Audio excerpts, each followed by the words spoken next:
यहाँ पे अभी जो है एग्ज़ाम की प्रक्रियाएं चल रही थी, एग्ज़ाम चल रहे हैं। तकरीबन जिनके 3 घंटे के एग्ज़ाम हैं उनका 1 घंटा अभी बाकी है। जबरन जो है यहाँ पे कॉपी लिया जा रहा है।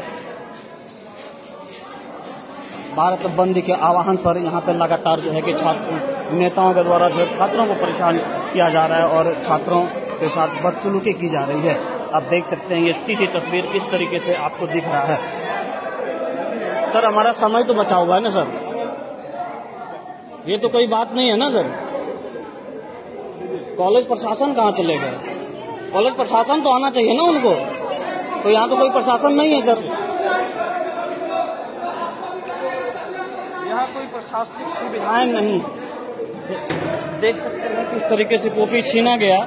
और अगर इसमें स्टूडेंट जो है कि अगर पास नहीं होते हैं, जिनका सेकेंड सिटिंग का एग्जाम है, उनका क्या होगा और वो क्या करेंगे? ये विद्यार्थियों के साथ नाइंसाफी की जा रही है।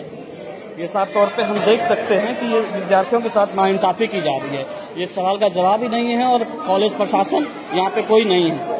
क्या लगता है कि कॉलेज प्रशासन क्या करेंगे और किस तरीके से जो है कि यहाँ पे इसका सहयोग होगा?